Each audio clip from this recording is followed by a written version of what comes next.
Express studio Bangla. সাধারণত যখন কোনো বড় ঘটনা ঘটে আমাদের চারপাশের পৃথিবী সেগুলোকে আলাদা আলাদা বাক্সে বন্দি করে ফেলতে খুব পছন্দ করে। মানে ধরুন, এক জায়গায় কোনো রাজনৈতিক নির্বাচন হচ্ছে, আবার অন্য একটা মহাদেশে হয়তো কোনো যুদ্ধ চলছে। হ্যাঁ, আর কোথাও হয়তো শেয়ার বাজারের সূচক হুড়মুড় করে পড়ছে। বাইরে থেকে দেখলে মনে হয় যেন এগুলো একটা বিশাল সুপারমার্কেটের আলাদা আলাদা সেলফ। রাইট, একটার সাথে আরেকটার যেন কোনো সম্পর্কই নেই। আর মানুষের মস্তিষ্কের জন্য এটা খুব স্বস্তিদায়ক একটা প্রক্রিয়া। একদম।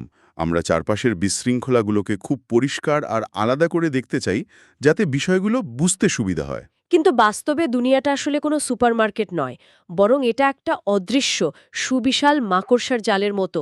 ওই জালের এক প্রান্তের একটা সুতোয় যদি কেউ সামান্য টান দেয়, তাহলে অপর প্রান্তে থাকা সম্পূর্ণ ভিন্ন একটা জগতের মানুষের প্রাত্যহিক জীবনেও সেই কাঁপুনি এসে লাগে। ঠিক তাই। আর সেই জালের মধ্যে যদি সুকৌশলে একটা ভুয়া গুজব বা অপতথ্য ছেড়ে দেওয়া যায়, তাহলে তো পুরো জালটাই রীতিমতো দিশেহারা হয়ে কাঁপতে শুরু করে। মাকড়সার জালটাকে বোঝা।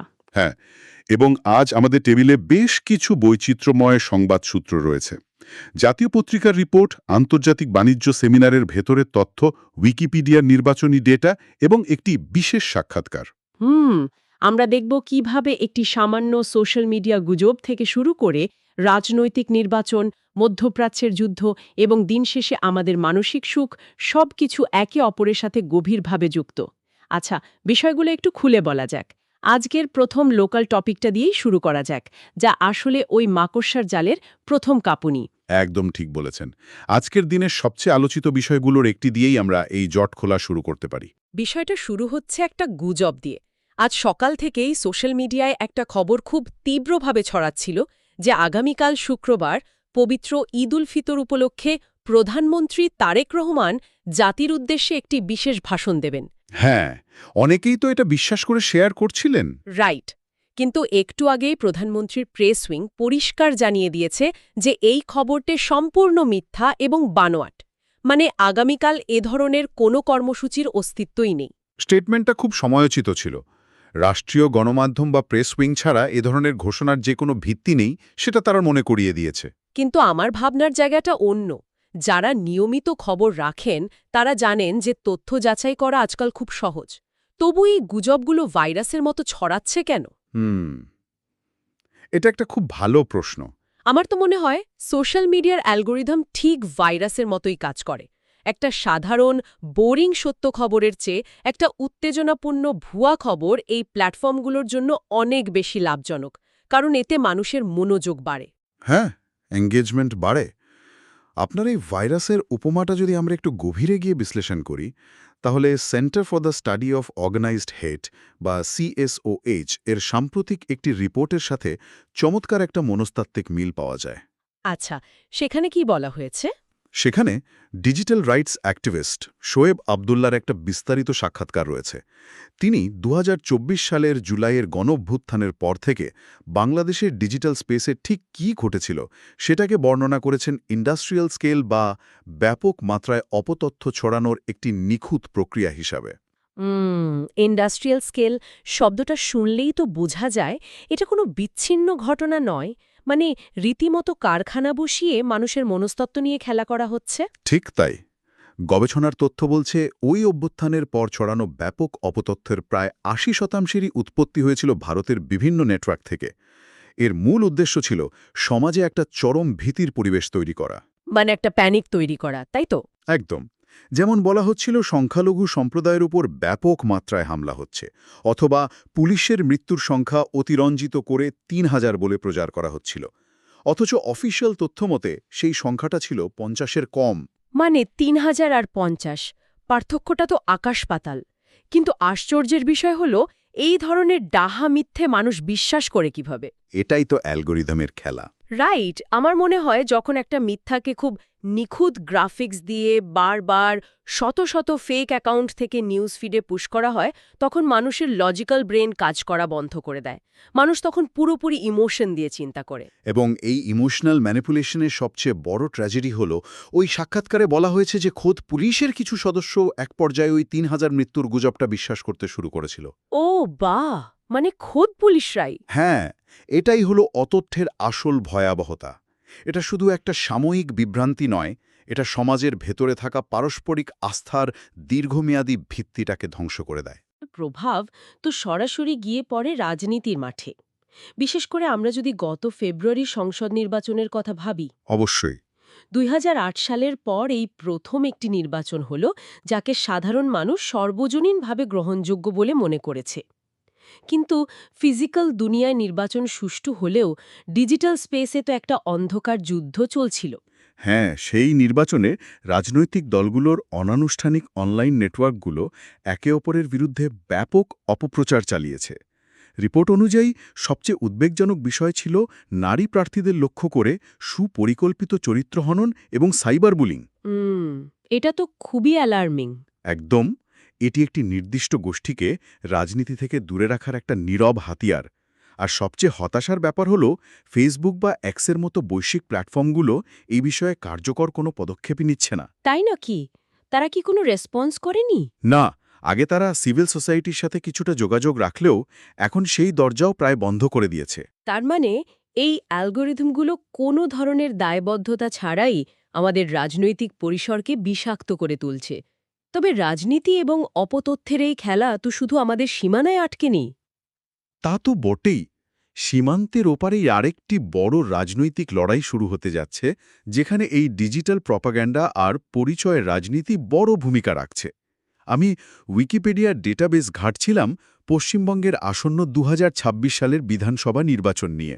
হ্যাঁ, সেখানে তো আগামী ২৩ এবং ২৯ এপ্রিল ভোট গ্রহণ হতে যাচ্ছে, আর ৪ মে ফলাফল।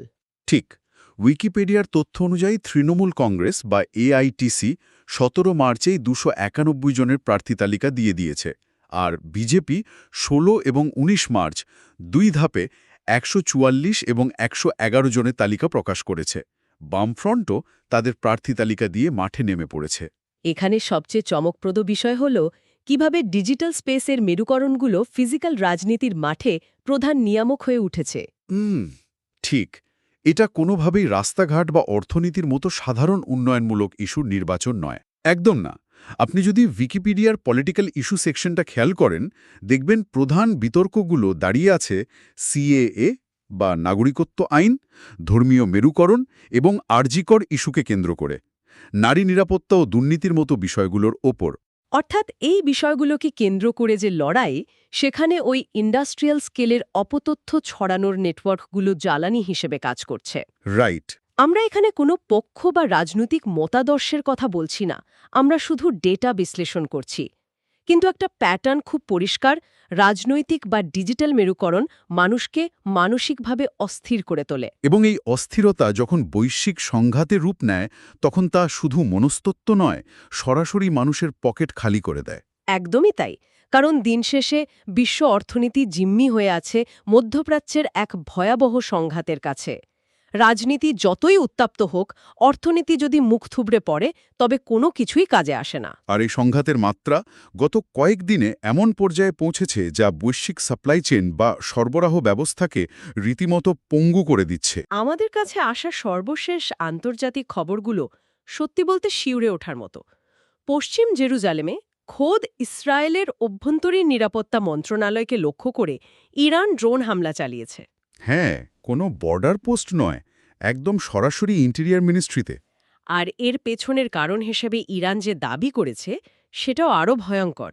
তারা দাবি করেছে গত ৪ মার্চ শ্রীলঙ্কার দক্ষিণ উপকূলে তাদের যুদ্ধজাহাজ আইআরআইএস ড্যানাতে যুক্তরাষ্ট্র যে টর্পেডো হামলা চালিয়েছিল, এটা তারই প্রতিশোধ। ওই হামলায় ইরানের ৮০ জনেরও বেশি নৌসদস্য নিহত হয়েছিলেন। আর গোয়েন্দা মন্ত্রী ইসমাইল খতিবকেও তো সম্প্রতি হত্যা করা হয়েছিল।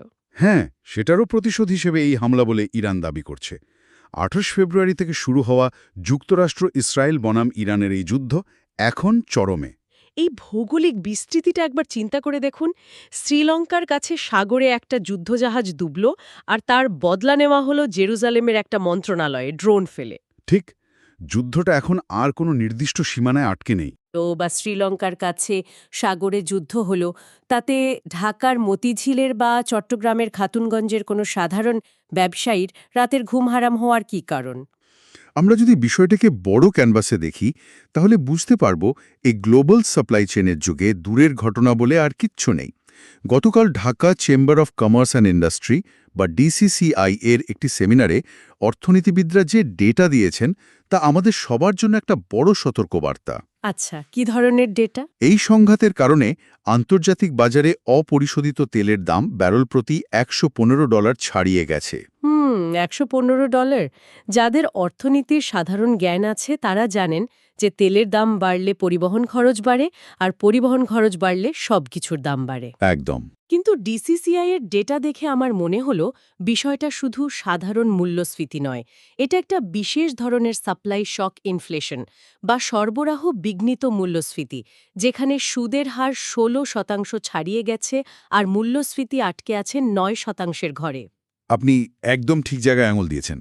যখন সরবরাহ বন্ধ হয়ে জিনিসপত্রের দাম বাড়ে তখন কেন্দ্রীয় ব্যাংকের খুব বেশি কিছু করার থাকে না। রাইট।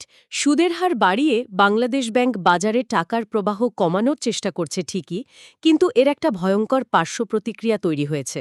হ্যাঁ, ডিসিসিআই জানাচ্ছে বাংলাদেশে বেসরকারি খাতে বিনিয়োগ 2025 অর্থবছরে জিডিপির 22.03% নেমে এসেছে। 22.03%। সংখ্যাটা শুনতে হয়তো খুব একটা আতঙ্কের মনে হচ্ছে না, কিন্তু এর মানে হলো গত এক দশকের মধ্যে এটাই সর্বনিম্ন বেসরকারি বিনিয়োগ। একদম তাই। সোজা কথায় সুদের হার 16% হওয়ায় এবং গ্লোবাল সাপ্লাই চেন অনিশ্চিত থাকায় ব্যবসায়ীরা নতুন করে কোনো কারখানা করছেন না, মানে নতুন কোনো কর্মসংস্থান তৈরি হচ্ছে না। একদিকে জিনিসপত্রের দাম বাড়ছে, অন্যদিকে চাকরির বাজার সংকুচিত হচ্ছে। একটা পারফেক্ট স্টর্ম বলতে পারেন। এবং এই স্টর্ম বা ঝড়ের কেন্দ্রবিন্দুটা কোথায় জানেন? কোথায়? লন্ডনে অনুষ্ঠিত আন্তর্জাতিক সামুদ্রিক সংস্থা বা আইএমও এর 36তম বিশেষ অধিবেশনের খবরটা যদি আমরা দেখি, সেখানের উত্তর আছে।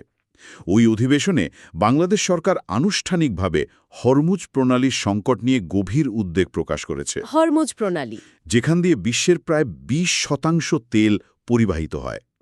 সেখানে আসলে কি ঘটছে এই মুহূর্তে? গত কয়েকদিনে হরমুজ প্রণালীতে অন্তত 23টি বাণিজ্যিক জাহাজে হামলা হয়েছে। এর ফলে যা হয়েছে তা আন্তর্জাতিক বাণিজ্যের ইতিহাসে বিরল। মানে পুরো রুটটাই কি বন্ধ?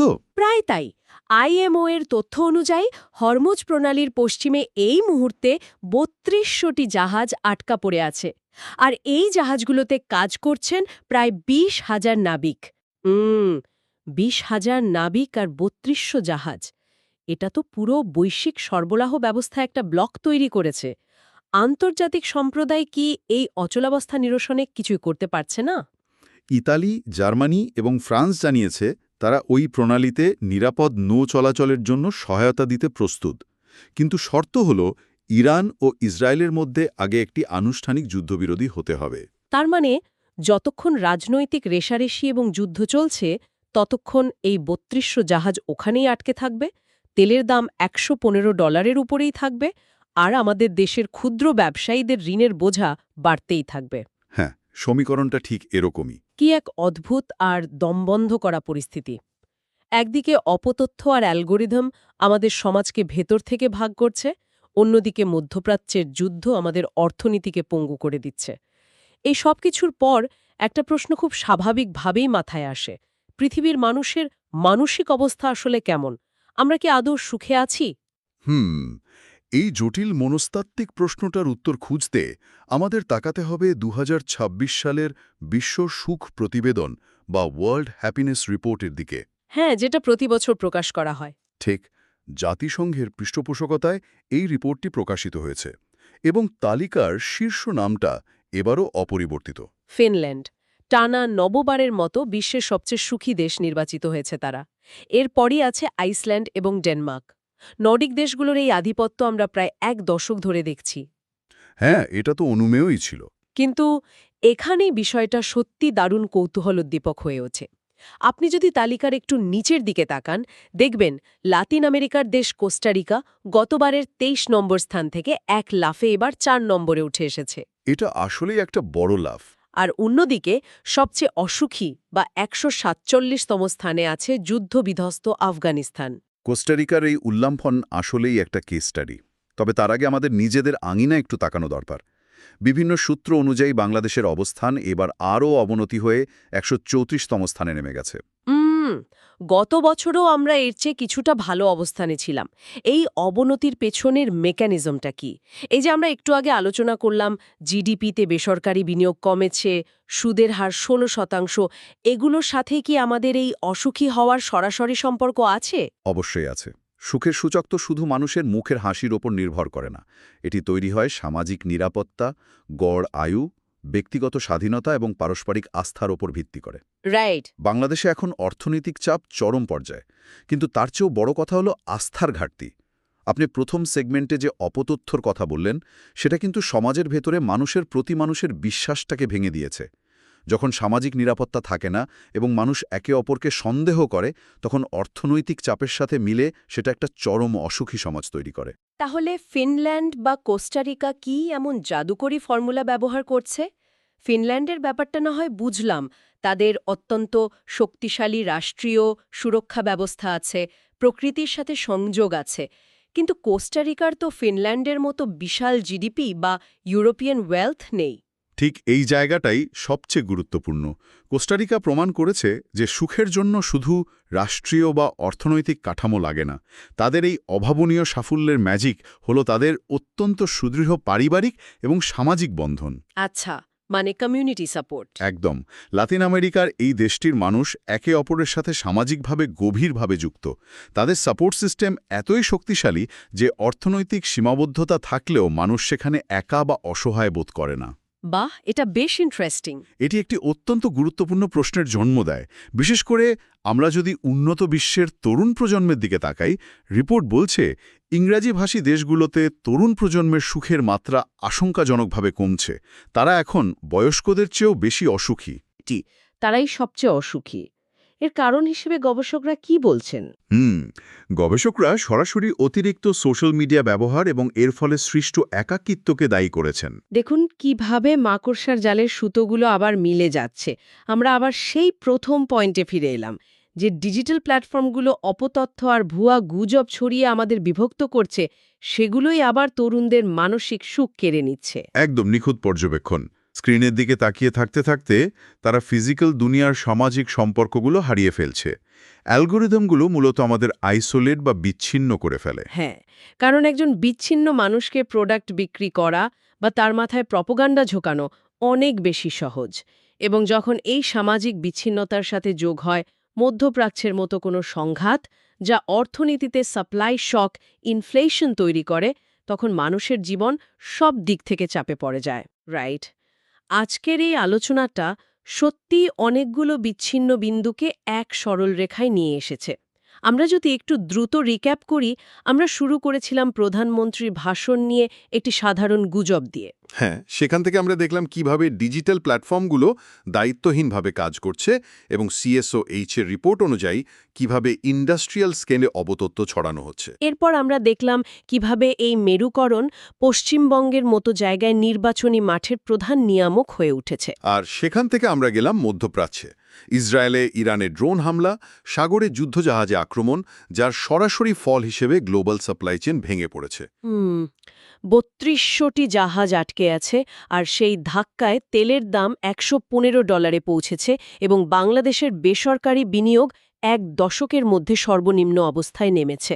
আর এই সামগ্রিক অর্থনৈতিক ও সামাজিক অস্থিরতার চূড়ান্ত প্রতিফলন আমরা দেখলাম ওয়ার্ল্ড হ্যাপিনেস রিপোর্টে, যেখানে বাংলাদেশ আরও তলিয়ে গেছে আর উন্নত বিশ্বের তরুণ প্রজন্ম সোশ্যাল মিডিয়ার কারণে একাকিত্বে ভুগছে।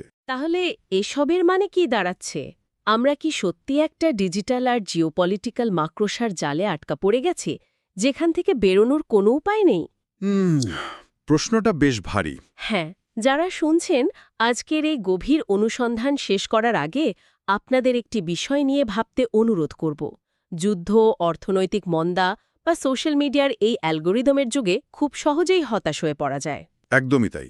মনে হতে পারে আমাদের তো নিজস্ব কোনো নিয়ন্ত্রণই নেই। কিন্তু ওই যে ওয়ার্ল্ড হ্যাপিনেস রিপোর্টে কোস্টারিকার 23 নম্বর থেকে লাফিয়ে 4 নম্বরে উঠে আসা, এটা আমাদের একটি বিশাল শিক্ষা দেয়। বিশ্বজুড়ে যখন এত অস্থিরতা, এত অপতথ্য, তখন আমাদের মানসিক শান্তির সবচেয়ে বড় ঢাল কোনো বিশাল জিডিপি নয় বা সামরিক শক্তিও নয়। রাইট। কোস্টারিকা তো সেটাই দেখিয়ে দিল। একদম। সবচেয়ে বড় ঢাল হল আমাদের নিজেদের মধ্যকার সামাজিক ও পারিবারিক বন্ধন। মানুষে মানুষে ফিজিক্যাল সংযোগ থাকলে অর্থনৈতিক সীমাবদ্ধতা বা ডিজিটাল প্রোপাগান্ডা সত্ত্বেও সুখী হওয়া যায়। খুব সুন্দর একটা পয়েন্ট। আজ যেহেতু ঈদের দিন, এই উৎসবের দিনে একটা চমৎকার সুযোগ রয়েছে এটা নিয়ে ভাবার। ভার্চুয়াল জগতের ওই অ্যালগরিদম আর গুজবের জালের বাইরে এসে বাস্তব জীবনে একে অপরের সাথে সংযোগ কি আমাদের আবার সুখী করে তুলতে পারে? হ্যাঁ, হয়তো বিশ্ব অর্থনীতি বা ভূ রাজনীতির নেতিবাচক কাঁপুনিটা আমরা থামাতে পারবো না, কিন্তু নিজেদের চারপাশে ভালোবাসা আর আস্থার এমন একটা বাস্তব জাল তো আমরা বুনতেই পারি, যা এই কঠিন সময়ে আমাদের একটু ভালো রাখবে। যারা শুনছেন সবাইকে আবারও পবিত্র ঈদ উল ফিত্রের শুভেচ্ছা। ঈদ মোবারক। ভালো থাকবেন আর চারপাশের মানুষদের সাথে বাস্তব জীবনে যুক্ত থাকবেন। ঈদ মোবারক। শুভ বিদায়। Suez studio Bangla.